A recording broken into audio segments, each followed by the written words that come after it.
श्री शिव महापुराण वायवीय संहिता उत्तरखंड अध्याय 24। शिव पूजन की विधि।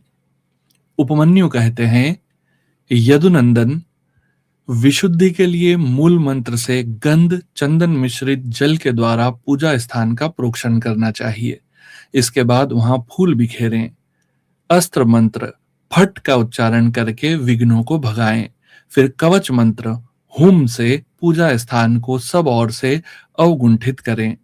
अस्त्र मंत्र का संपूर्ण दिशाओं में न्यास करके पूजा भूमि की कल्पना करें। वहां सब और कुश बिछा दें और प्रोक्षण आदि के द्वारा उस भूमि का प्रक्षालन करें। पूजा संबंधी समस्त पात्रों का शोधन करके द्रव्य शुद्धि करें। प्रोक्षणी पात्र, अर्ध्य पात्र, पाद्य पात्र और आचमनीय पात्र, इन चारों का प्रक्षालन, प्रोक्षण और वीक्षण करके इनमें शुभ जल डालें और जितने मिल सके उन सभी पवित्र द्रव्यों को इनमें डालें। पंचरत्न, चांदी, सोना, गंध, पुष्प, अक्षत आदि तथा फल, पल्लव और कुश, ये सब अनेक प्रकार के पुण्य द्रव्य हैं। स्नान और पीने के जल में विशेष रूप से सुगंध आदि एवं शीतल मनोज्ञ पुष्प आदि छोड़ें।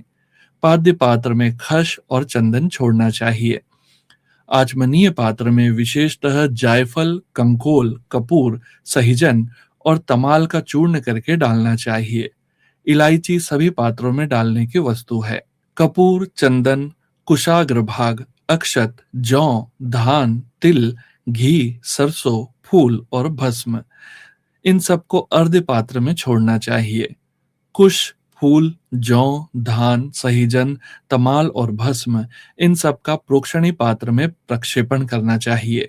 सर्वत्र मंत्र न्यास करके कवच मंत्र से प्रत्येक पात्र को बाहर से आविष्टित करें। तत्पश्चात अस्त्र मंत्र से उसकी रक्षा करके धेनु मुद्रा दिखाएं। पूजा के सभी द्रव्यों का प्रोक्षणी पात्र के जल से मूल मंत्र द्वारा प्रोक्षण करके विधिवत शोधन करें। श्रेष्ठ साधक को चाहिए कि अधिक पात्रों के न मिलने पर सब कर्मों में एक पात्र प्रोक्षणी पात्र को ही संपादित करके रखें और उसी के जल से सामान्यतः अर्घ आदि दें। तत्पश्चात मंडप के दक्षिण द्वार भाग में भक्ष्य भोज्य आदि के क्रम से विधि पूर्वक विनायक देव की पूजा करके अंतःपुर के स्वामी साक्षात नंदी की भली भांति पूजा करें। उनकी अंग कांति स्वर्णमय पर्वत के समान है। समस्त आभूषण उसकी शोभा बढ़ाते हैं। मस्तक पर बाल चंद्र का मुकुट सुशोभित होता है। उनकी मूर्ति सौम्य है। वे 3 नेत्र और 4 भुजाओं से युक्त हैं। उनके एक हाथ में चमचमाता हुआ त्रिशूल, दूसरे में मृगी, तीसरे में टंक और चौथे में तीखा बेंत है। उनके मुख की कांति चंद्रमंडल के समान उज्जवल है। मुख वानर के सदृश है। द्वार के उत्तर पार्श्व में उनकी पत्नी सुयशा है, जो मरुद गणों की कन्या है। वे उत्तम व्रत का पालन करने वाली हैं और पार्वती जी के चरणों का श्रृंगार करने में लगी रहती हैं। उनका पूजन करके परमेश्वर शिव के भवन के भीतर प्रवेश करें और उन द्रव्यों से शिवलिंग का पूजन करके निर्माल्य को वहां से हटा लें। तदंतर फूल धोकर शिवलिंग के मस्तक पर उसकी शुद्धि के लिए रखें। फिर हाथ में फूल लें, यथाशक्ति मंत्र का जप करें। इससे मंत्र की शुद्धि होती है।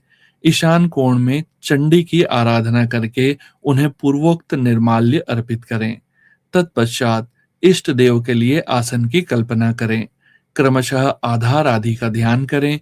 कल्याणमयी आधार शक्ति भूतल पर विराजमान है और उनकी अंग कांति श्याम है। इस प्रकार उनके स्वरूप का चिंतन करें।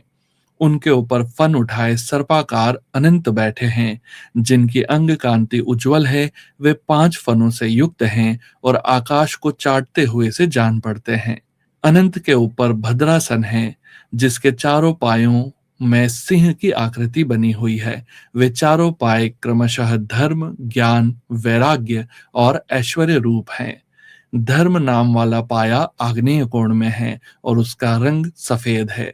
ज्ञान नामक पाया नैऋत्य कोण में है और उसका रंग लाल है। वैराग्य वायव्य कोण में है और उसका रंग पीला है तथा ऐश्वर्य ईशान कोण में है और उसका वर्ण श्याम है। अधर्म आदि उस आसन के पूर्वादि भागों में क्रमशः स्थित हैं, अर्थात अधर्म पूर्व में, अज्ञान दक्षिण में, अवैराग्य पश्चिम में और अनैश्वर्य उत्तर में है। इनके अंग राजावर्त मणि के समान है, ऐसी भावना करनी चाहिए। इस भद्रासन को ऊपर से आच्छादित करने वाला श्वेत निर्मल पद्ममय आसन है। अणिमा आदि 8 ऐश्वर्य गुण ही उस कमल के 8 दल हैं। वामदेव आदि रुद्र अपनी वामा आदि शक्तियों के साथ उस कमल के केसर हैं। वे मनोमणि आदि अंतः शक्तियां ही बीज हैं। अपर वैराग्य कर्णिका है, शिव स्वरूप ज्ञान नाल है, शिव धर्म कंद है।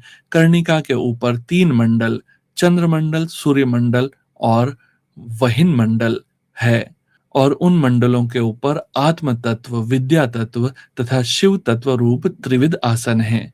इन सब आसनों के ऊपर विचित्र बिछौने से आच्छादित एक सुखद दिव्य आसन की कल्पना करें, जो शुद्ध विद्या से अत्यंत प्रकाशमान हो। आसन के अनंतर आवाहन, स्थापन, सन्निरोधन, निरीक्षण एवं नमस्कार करें। इन सब की पृथक पृथक मुद्राएं बांधकर दिखाएं। तदंतर पाद्य, आचमन, अर्घ्य, स्नानीय वस्त्र यज्ञोपवीत, गंध, पुष्प, धूप, दीप, नैवेद्य और तांबुल देकर शिवा और शिव को शयन कराएं, अथवा उपर्युक्त रूप से आसन और मूर्ति की कल्पना करके मूल मंत्र एवं अन्य ईशान आदि ब्रह्म मंत्रों द्वारा सकलीकरण की क्रिया करके देवी पार्वती सहित परम कारण शिव का आवाहन करें। भगवान शिव की अंग कांति शुद्ध स्फटिक के समान उज्जवल हैं। वे निश्चल, अविनाशी, समस्त लोकों के परम कारण, सर्वलोक स्वरूप, सबके बाहर भीतर विद्यमान, सर्वव्यापी, अणु से अणु और महान से भी महान है। भक्तों को अनायास ही दर्शन देते हैं, सबके ईश्वर एवं अवयव हैं। ब्रह्मा, इंद्र, विष्णु तथा रुद्र आदि देवताओं के लिए भी अगोचर हैं। संपूर्ण वेदों के सार तत्व हैं। विद्वानों के भी दृष्टि पथ में नहीं आते हैं। आदि, मध्य और अंत से रहते हैं। भव रोग से ग्रस्त प्राणियों के लिए औषध रूप हैं। शिव तत्व के रूप में विख्यात हैं और सबका कल्याण करने के लिए जगत में सुस्थिर शिवलिंग के रूप में विद्यमान हैं। ऐसी भावना करके भक्ति भाव से गंध, धूप, दीप, पुष्प और नैवेद्य, इन 5 उपचारों द्वारा उत्तम शिवलिंग का पूजन करें। परमात्मा महेश्वर शिव की लिंगमयी मूर्ति के स्नान काल में जय जयकार आदि शब्द और मंगल पाठ करें। पंचगव्य घी, दूध, दही, मधु और शर्करा के साथ फल फूल के सार तत्वों से, तिल, सरसों, सत्तू के उबटन से, जौ आदि के उत्तम बीजों से, उड़द आदि के चूर्णों से तथा आटा आदि के आलेपन करके गर्म जल से शिवलिंग को नहलाएं। लेप और गंध के निवारण के लिए बिल्व पत्र आदि से रगड़ें। फिर जल से नहलाकर चक्रवर्ती सम्राट के लिए उपयोगी उपचारों से अर्थात सुगंधित तेल, फुलेल आदि के द्वारा सेवा करें। सुगंध युक्त आंवला और हल्दी भी क्रमशः अर्पित करें। इन सब वस्तुओं से शिवलिंग अथवा शिव मूर्ति का भली भांति शोधन करके चंदन मिश्रित जल, कुश, पुष्प युक्त जल, स्वर्ण एवं रत्न युक्त जल तथा मंत्र सिद्ध जल से क्रमशः स्नान कराएं। इन सब द्रव्यों का मिलना संभव न होने पर यथासंभव संग्रहित वस्तुओं से युक्त जल द्वारा अथवा केवल मंत्राभिमंत्रित जल द्वारा श्रद्धा पूर्वक शिव को स्नान करवाएं। कलश, शंख और वर्धनी से तथा कुश और पुष्प से युक्त हाथ से जल से मंत्रोच्चारण पूर्वक इष्ट देवता को नहलाना चाहिए। पवमान सूक्त, रुद्र सूक्त, नील रुद्र सूक्त, त्वरित मंत्र, लिंग सूक्त, आदि सूक्त, अथर्वशीर्ष, ऋग्वेद, सामवेद तथा शिव संबंधी ईशान आदि पंच ब्रह्म मंत्र, शिव मंत्र तथा प्रणव से देव देवेश्वर शिव को स्नान कराएं। जैसा महादेव जी को स्नान कराएं, वैसे ही उसी तरह महादेवी पार्वती को भी स्नान आदि कराना चाहिए। उन दोनों में कोई अंतर नहीं है, क्योंकि वे दोनों सर्वथा समान हैं। पहले महादेव जी के उद्देश्य से स्नान आदि क्रिया करके फिर देवी के लिए उन्हीं देवाधिदेव के आदेश से सब कुछ करें। अर्धनारीश्वर की पूजा करनी हो तो उसमें पूर्वापर का विचार नहीं है, अतः उसमें महादेव और महादेवी की साथ साथ पूजा होती रहती है। शिवलिंग में या अनंत मूर्ति आदि में अर्धनारीश्वर की भावना से सभी उपचारों का शिव और शिवा के लिए एक साथ ही उपयोग होता है। पवित्र सुगंधित जल से शिवलिंग का अभिषेक करके उसे वस्त्र से पोंछें। फिर नूतन वस्त्र एवं यज्ञोपवीत चढ़ावें।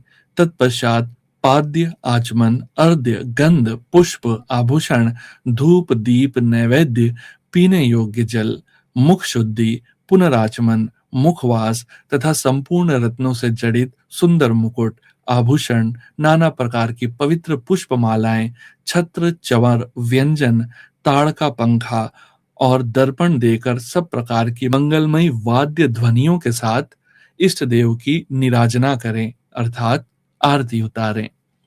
उस समय गीत और नृत्य आदि के साथ जय जयकार भी होनी चाहिए। सोना, चांदी, तांबा अथवा मिट्टी के सुंदर पात्र में कमल आदि के शोभायमान फूल रखें। कमल के बीज तथा दही, अक्षत आदि भी डाल दें। त्रिशूल, शंख, दो कमल, नंद्यावर्त नामक शंख विशेष, सूखे गोबर की आग, श्रीवत्स, स्वस्तिक, दर्पण, वज्र तथा अग्नि आदि से चिन्हित पात्र में 8 दीपक रखें। वे आठों 8 दिशाओं में रहें और एक नवा दीपक मध्य भाग में रहे। इन नवों दीपकों में वामा आदि नव शक्तियों का पूजन करें। फिर कवच मंत्र से आच्छादन और अस्त्र मंत्र द्वारा सब ओर से संरक्षण करके धेनु मुद्रा दिखाकर दोनों हाथों से पात्र को ऊपर उठाएं अथवा पात्र में क्रमशः 5 दीप रखें। 4 को चारों कोनों में और एक को बीच में स्थापित करें। तत्पश्चात उस पात्र को उठाकर शिवलिंग या शिव मूर्ति आदि के ऊपर क्रमशः 3 बार प्रदक्षिण क्रम से घुमाएं और मूल मंत्र का उच्चारण करता रहें। तदंतर मस्तक पर अर्ध और सुगंधित भस्म चढ़ाएं। फिर पुष्पांजलि देकर उपहार निवेदन करें। इसके बाद जल देकर आचमन कराएं। फिर सुगंधित द्रव्यों से युक्त 5 तांबुल भेंट करें। तत्पश्चात प्रोक्षणीय पदार्थों का प्रोक्षण करके नृत्य और गीत का आयोजन करें। लिंग या मूर्ति आदि में शिव तथा पार्वती का चिंतन करते हुए यथाशक्ति शिव मंत्र का जप करें। जप के पश्चात प्रदक्षिणा, नमस्कार, स्तुति पाठ, आत्मसमर्पण तथा कार्य का विनय पूर्वक विज्ञापन करें। फिर अर्घ्य और पुष्पांजलि दें। विधिवत मुद्रा बांधकर इष्ट देव से त्रुटियों के लिए क्षमा प्रार्थना करें।